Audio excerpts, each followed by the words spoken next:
Welcome, everyone. It is noon, so we'll go ahead and get started. People will continue to join, and that is just fine. My name is Christy Gagne, and I'm a program manager for Telehealth Rocks. And Telehealth Rocks is a federally funded program that focuses on school-based behavioral health. We do this by working on social determinants, supporting school-based services, and telemetry training, just like this one. In addition to our presenters, we have other Telehealth Rocks team members here, Julie, Robert Stiles, Haley Bell, who might be here putting things in the chat or answering questions. Please feel free to reach out to any of us during the session. We're glad you're here for this session to discuss early childhood from a parenting lens. We have just a few notes for you before we get started. This session is being recorded and we'll send it to you afterwards. Your microphone has been muted and you can use the chat or unmute to ask questions. And then it's very helpful to have your first and last name visible on your Zoom screen or to type it in the chat so that we can make sure to track attendance.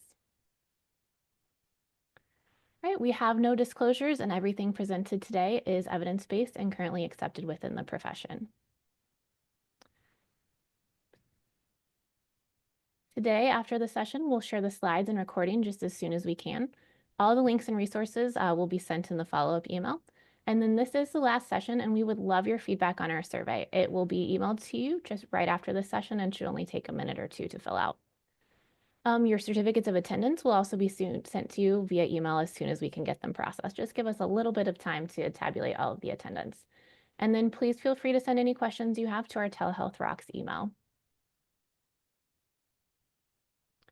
All right, we're excited to have our expert presenters and panelists with us here today, and I will let them introduce themselves. I'll hand it over to Barbara to get us started with the introductions.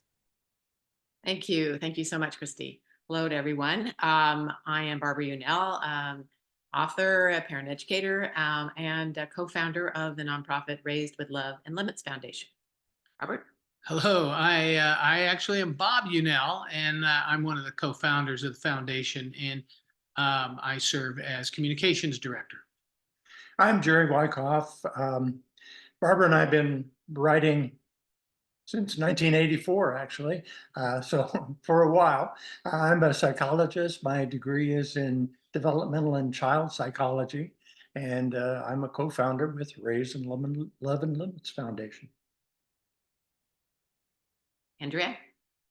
I'm Andrea Scott from Greenbush, Southeast Kansas Education Center, and I'm an educational consultant.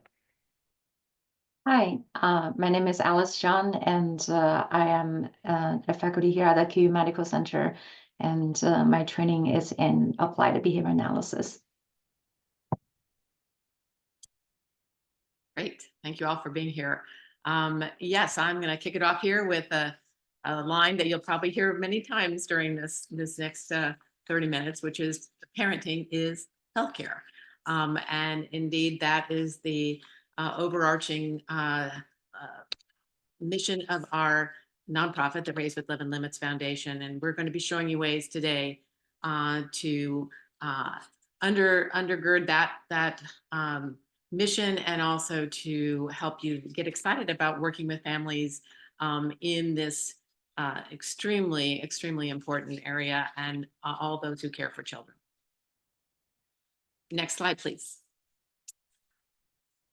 The three objectives that we have today, number one is to define relational health and safe, stable, nurturing relationships. This number two is to recognize the relationship between toxic stress and an SSNR, which again, hopefully by the end of today, you know that stands for a safe, stable, nurturing relationship. And on number three, introducing Behavior Checker, the tool, and mindset as ways to build SSNRs. Next slide, please. So a safe, stable, nurturing relationship between adults and children has been described as an adult providing a child with positive experiences that will buffer adversity and build foundational social and emotional skills that are needed to be resilient in the face of adversity. According to the American Academy of Pediatrics, a safe, stable, nurturing relationship, or SSNR, for children is one in which an adult is emotionally available, engaged, and attuned to the child's needs. You know, I kind of hate turning the most important relationship in a child's life into an acronym, SSNR, but that does abbreviate things for us. Research has found that having a safe, stable, nurturing relationship, okay, in SSNR, with an adult is the number one way to prevent toxic stress in children.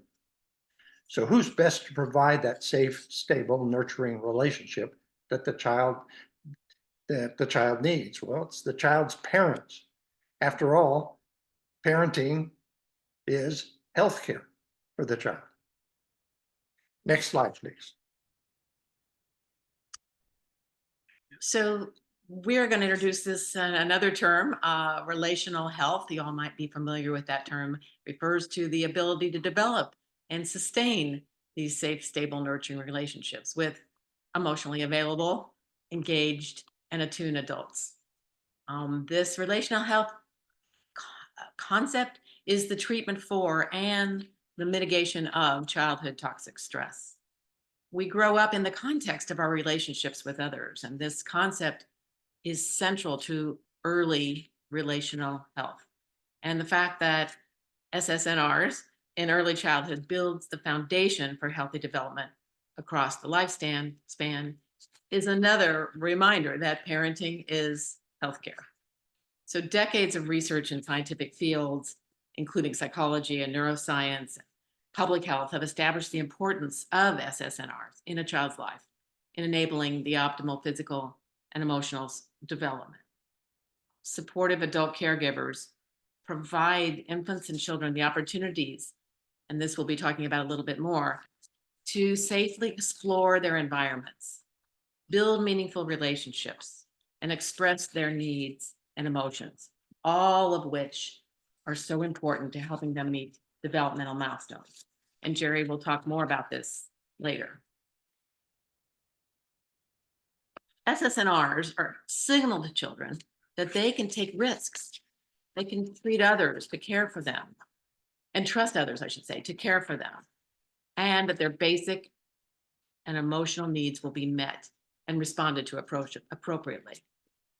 So in summation of this relational health concept, it's the treatment for and the mitigation of childhood toxic stress. And Robert will be talking later about a tool for building relational health and mitigating toxic stress through SSNRs and safe, stable, nurturing environments. Next slide, please. So what is toxic stress and why is it so harmful? Again, we're going to put it in the context of relational health because toxic stress describes what goes wrong in the absence of safe, stable, nurturing relationships and safe, stable, nurturing environments. I'm going to repeat again what Jerry pointed out because it's so incredibly exciting that a safe, stable, nurturing relationship between an adult and a child is, research shows us, the number one way to mitigate stress so it doesn't become toxic, which is why we love this topic that we're talking about today, talking about parenting. Next slide, please. So how does stress become toxic? So we'll tell a little bit about the whole biological and molecular and cellular and behavioral changes that are brought on, which I think was a topic that we've talked about before in this series. But it's the changes that are brought about by excessive or prolonged activation of the stress response system, adrenaline and cortisol in particular in our bodies and brains, in the absence of, it's important to point out, the safe, stable, nurturing relationships. This persistent exposure to these hormones negatively impacts how that child's brain cells mature and connect to other nerves, which can lead to developmental delays in executive functioning skills, delay in executive functioning skills. So cortisol and adrenaline flooding the brain during development damages these three areas as part of the limbic system. Damage to the prefrontal cortex area inhibits self-regulation and decision-making and leads to behavior problems in school and generally poor decision-making. Damage to the amygdala leads to chronic alertness, overwhelming fear and paranoia, and overreacting to the slightest fear stimulus. And damage to the pleasure center leads to the inability to find pleasure in the simple things, feel the pleasure of love, seeking more and more levels, higher levels of pleasure stimuli can lead to drug abuse and sexual promiscuousness. Hard word to say, promiscuousness. So again, that's why we say, and we know, and we see that parenting is healthcare. Next slide, please. So these changes brought about by toxic stress can therefore have these permanently damaging effects, causing a lifetime of learning, behavior, and health problems, including violence and bullying and drug abuse and obesity, lung and heart disease, anxiety and depression, suicide, and cancer. Next slide, please. Toxic stress makes it harder to concentrate, sit still, rebound from disappointment, and follow directions, harder to self-regulate. Again, back to the point about in the absence of a safe, stable, nurturing relationship and safe, stable, nurturing environments. And children who grow up in consistently adverse, stressful environments, including environments where parenting consists of being consistently spanked or threatened or ignored, experience toxic stress.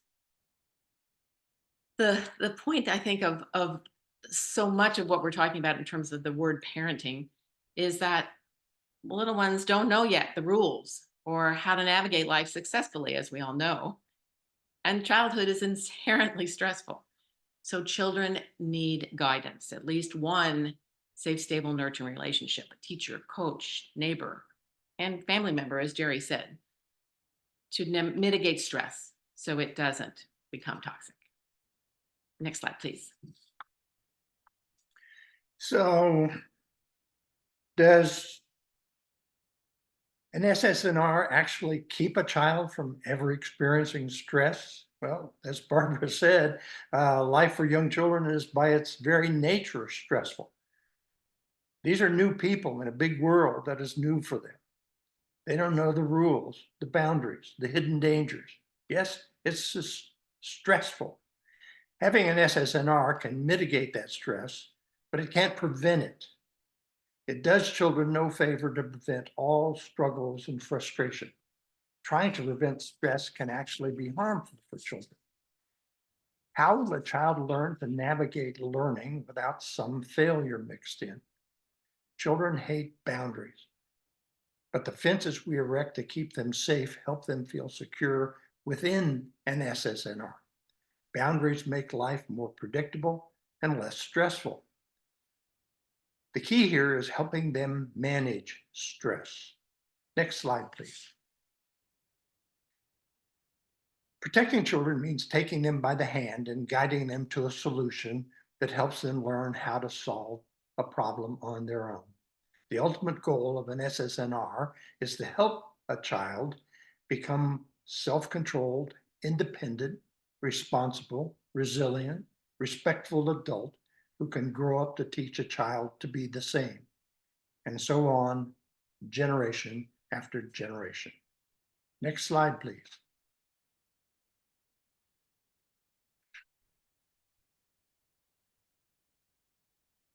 Bob.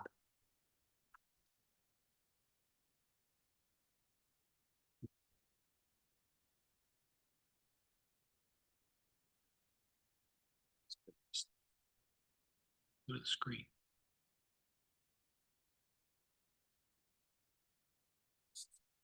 So what are the qualities of the relationship that is safe, stable, and nurturing? From a child's perspective, children look for visual cues that tell them that you are safe, stable, and nurturing. In other words, they read the room. They're not listening for words. First, it's the visual that they react to. Next slide, please. Do you look mad, sad? Are you smiling? Is that safe? The child makes the judgment immediately. Is this person safe? Can I trust this person? Can I relax? This reduces cortisol, adrenaline. The child is safe. Next slide, please. What's stable? Stable means I no longer have to look when you enter the room. Around you, I feel stable. I feel safe.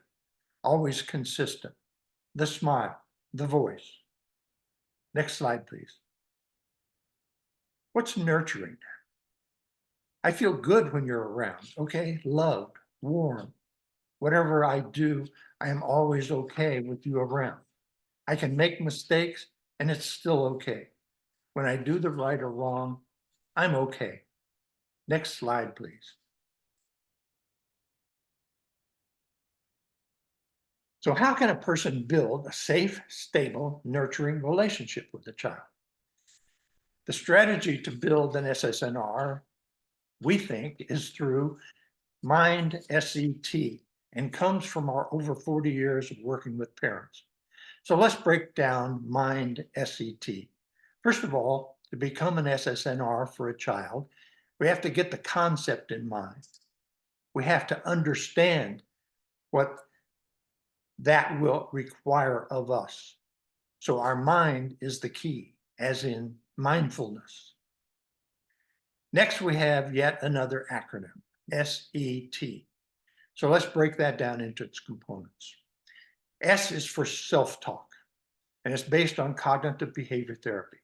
The assumption is that our internal language, our self-talk, drives how we feel about a situation. Imagine an angry child that we tell ourselves that we must control. That thought, demand, can drive anger, which blocks thinking. This is discussed in great detail in Behavior Checker. So my suggestion is go there, read this. The E is for empathy and is based on attribution theory. To what do we attribute the child's behavior? It's the empathy part of understanding the world of the child. In order to try to understand the child, positive self-talk is needed. It asks us whether to consider whether the child feels safe. The child must feel safe to learn. And no, empathy for the child does not equate to permissiveness. The T in Mind SET is for teach, and it's based on applied behavior analysis. In order to change a child's behavior, sound teaching strategies are called for to teach the appropriate behavior. So you can see that Mind SET is the foundation for building an SSNR. It's also important to know that the S and E components, self-talk and empathy, are the adult's responsibility. The teach component is for the child. All this is based on what is best for the child, and we know that a safe, stable, nurturing relationship with an adult is what's best for a child. No, it's what's essential for a child. Next slide, please. Well, let's tell you more about Behavior Checker, and hopefully we'll have a couple of minutes to show it to you. Several of you may have already taken the tour. Behavior Checker is a groundbreaking digital tool that instantly provides parents, professionals, everyone who is in the life of a child with evidence-based strategies that help build safe, stable, nurturing relationships every day. It's based on the approach Jerry just reviewed called mindset, when responding to over 150 common everyday, what we call frontline childhood behaviors, the behaviors that all healthy children end up doing at one time or another. Next slide, please. So it was developed, we developed it 10 years ago, beta tested with KU pediatricians and at KU psychology. And it all started quite honestly when pediatricians at KU asked us, we talk about SSNRs, but how do we help parents build them? What's the language? What are some strategies? How do we do it in the clinic with parents conveniently during a well check, for example? And then how can we give it to parents, refer them to it so that they can use it 24/7, 365? Pediatricians and their nurses were telling us that over half of their questions, it seemed to them, were about behavior. And they pointed out to us, to our surprise, maybe not yours, but they said, in medical school and nursing school, we don't get 1 minute of parent skill building. So if we had something, if we had a tool, we could standardize our answers throughout the practice, just integrate it seamlessly.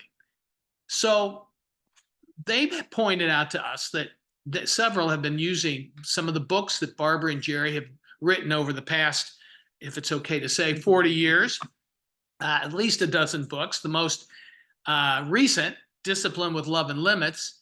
And what we did was we took the, if you looked at the table of contents of that book, you would see 100 different behaviors listed and solutions to those behaviors. So we had a beautiful start for our content for the tool Behavior Checker. And now we've got a digital tool. Go to the next slide, please.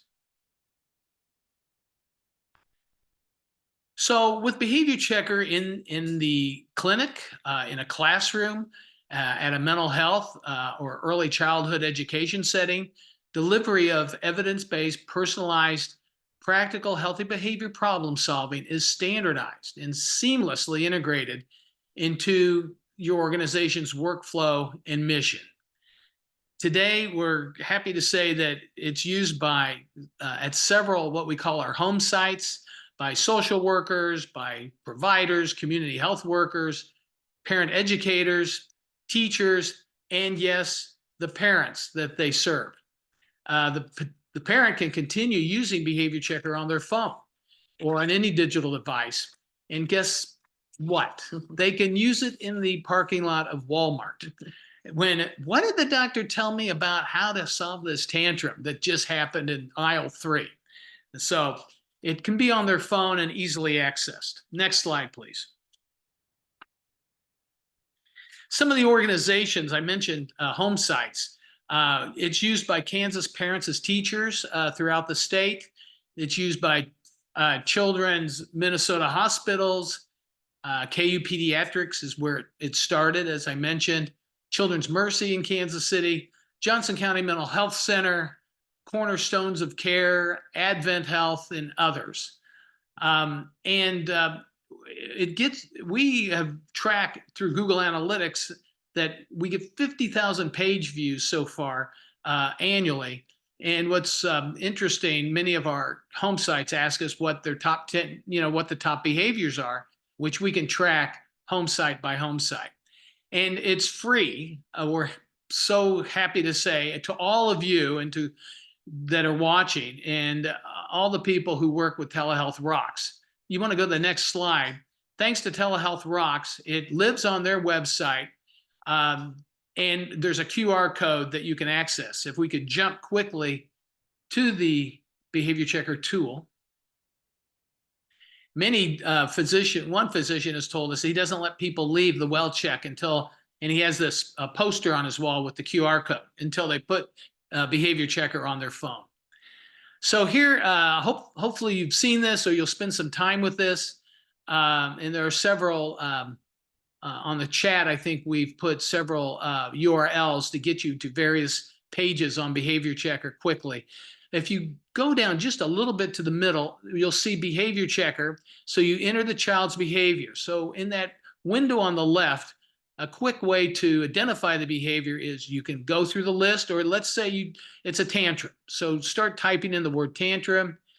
And why don't you go down to temper tantrums?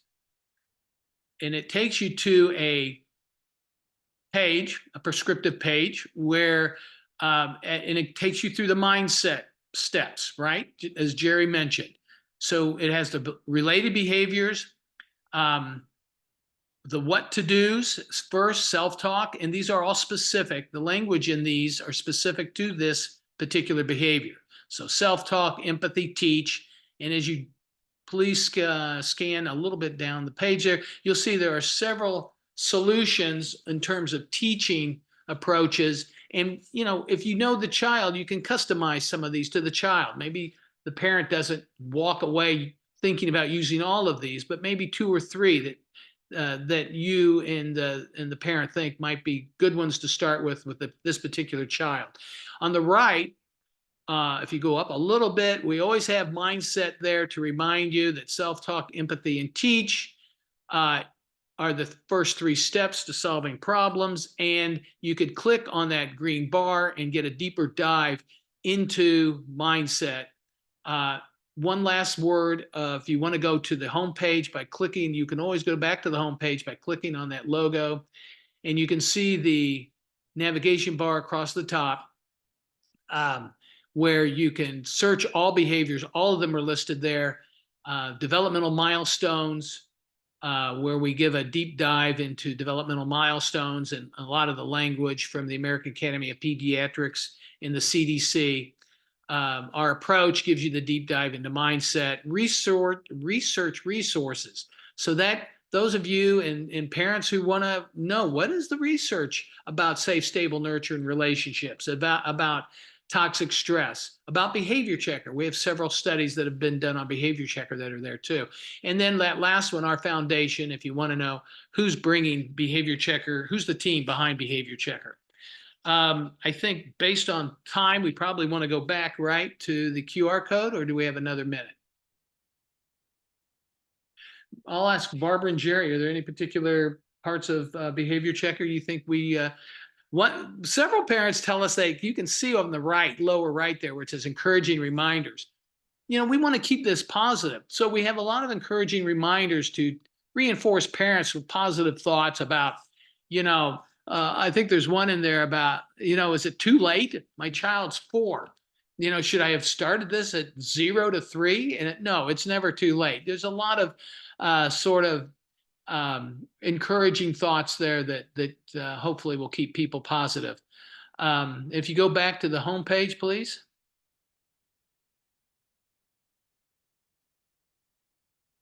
And let's go back to the QR code, because I just want to be sure everybody realizes that that will take you to the Telehealth Rocks version of Behavior Checker on the QR code. There we are. And thank you to Telehealth Rocks for making this available to everybody who's watching today. And please share it with your parents, share it with your associates, and always contact us through Telehealth Rocks if you have any questions or you want to discuss any of the behaviors. And we even add behaviors from time to time. So we'd love to get your input as you use it. Next slide, please. So we'll wrap up today as the 4 or 5 points that we began with. As you know, we began with the concept that the number one way to prevent health, learning, and behavior problems, again, according to the research, is this safe, stable, nurturing relationship that we talked about today, and what that means from the child's perspective as well as from our adult perspective. And on the behavior checker site, there also is a link on the homepage where you can click on that and get more information about that.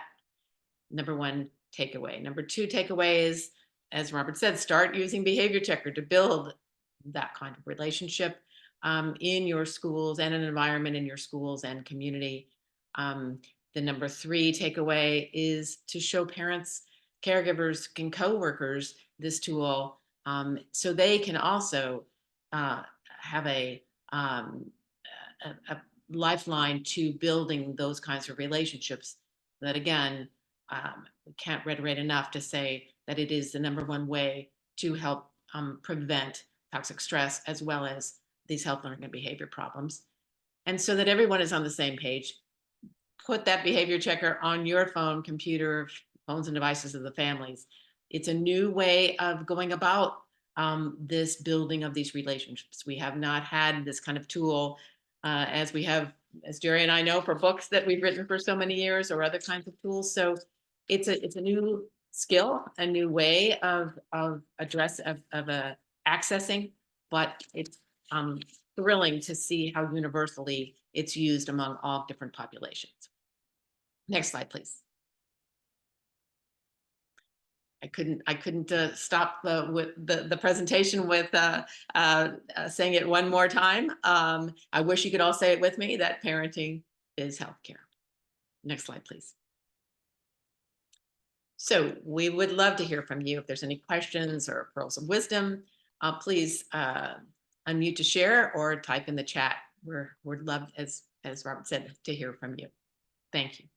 And we do have a question in the chat about sending families off for the summer and wanting to know about any proactive strategies or links or, homework to give the family for over the summer.